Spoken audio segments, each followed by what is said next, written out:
Oke, assalamualaikum warahmatullahi wabarakatuh. Sebelumnya di voice yang Bapak kirim itu, Bapak sudah janji tadi untuk menjelaskan bagaimana sih cara menghitung pertumbuhan penduduk alami, ya.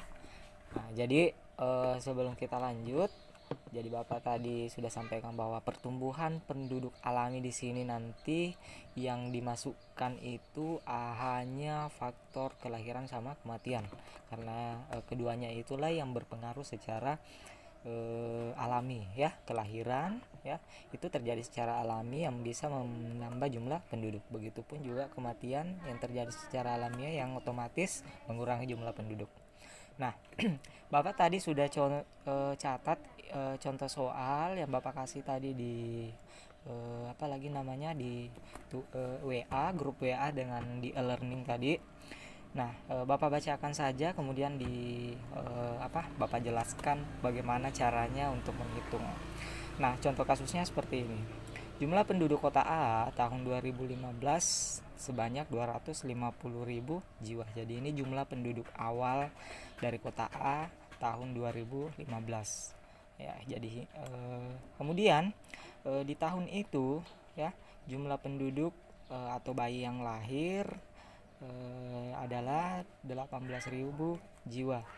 Nah, sedangkan jumlah orang yang meninggal di tahun tersebut sebanyak 7.500 jiwa. Jadi ada yang lahir sebanyak 18.000 jiwa, kemudian ada juga yang meninggal sebanyak 7.500 jiwa. Nah, ya, di sini akan dicari dual. Jadi di pertumbuhan penduduk alami di sini nanti punya dua rumus, ya.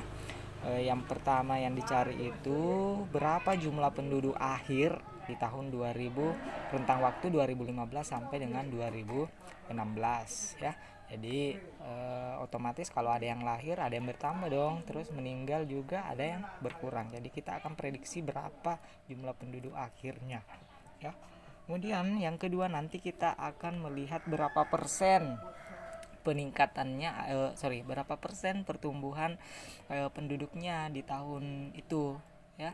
Apakah meningkat 100% atau hanya 50% atau bahkan di bawah 50% saja, ya. Kita lihat penyelesaiannya seperti apa.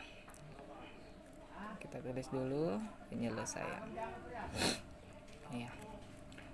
Kita tetap tulis, ya, diketahui. Jadi ini tolong jangan dilupa.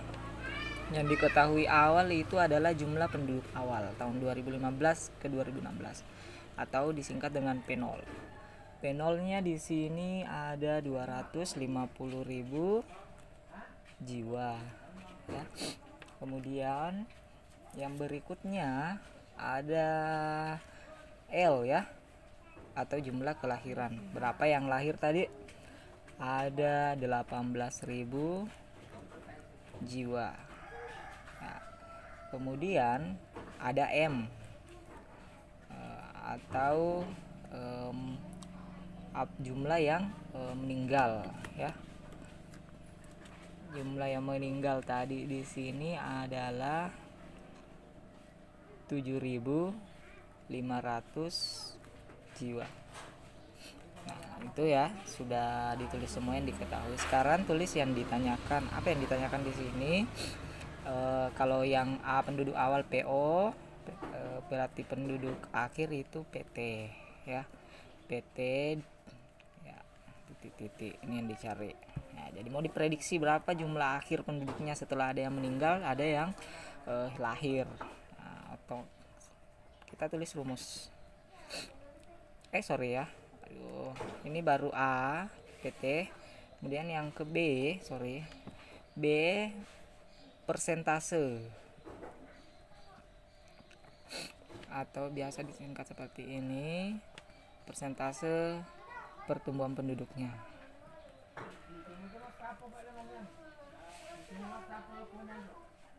Ya, pertumbuhan penduduknya. Nah, kita tulis rumusnya, ya. Rumusnya dulu.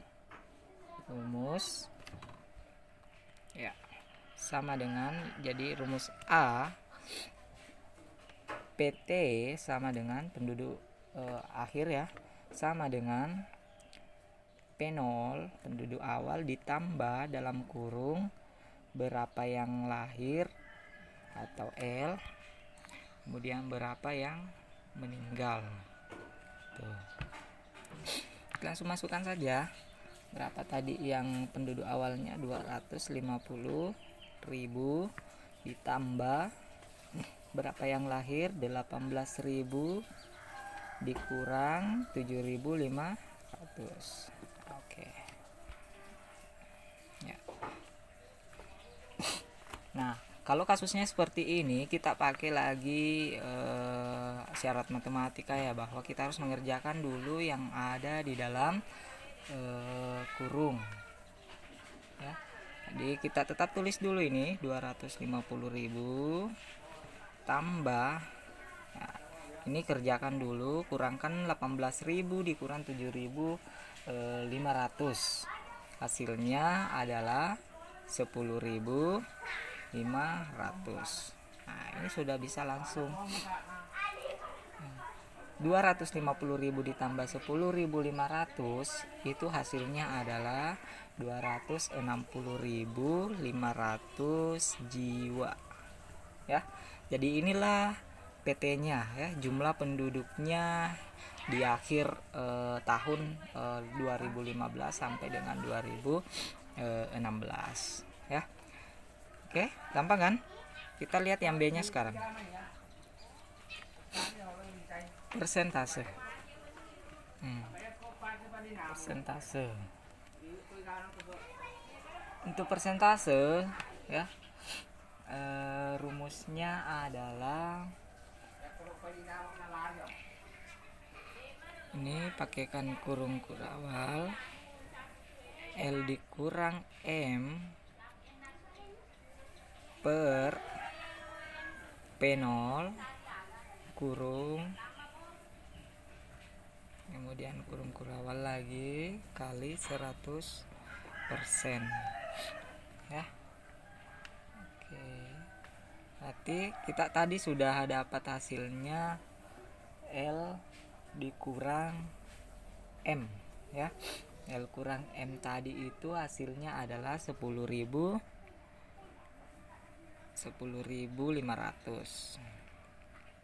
ya, per berapa jumlah penduduk awal 250 dikali 100% ya. Jadi kalau di sini ada persentase berarti maksudnya itu dikali 100%. Jadi hasilnya nanti juga akan menjadi persen.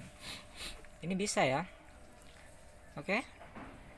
Nah, sekarang ini kita langsung kalikan saja. 10.500 kali 100 berarti 10.500 tambah 0,2 ya.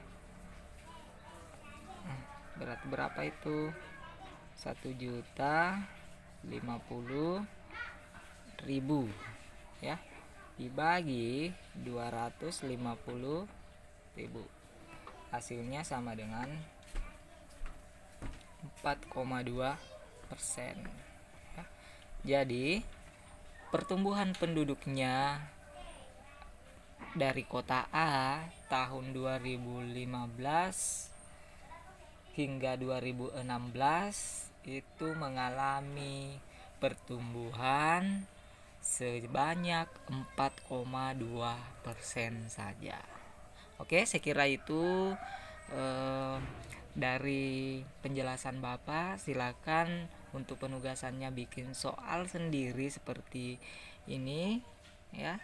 Kemudian dijawab sendiri. Kalau ada yang belum dimengerti silakan langsung WA ataupun komentar saja lewat timeline yang ada di e-learning. Oke, sekian. Assalamualaikum warahmatullahi wabarakatuh.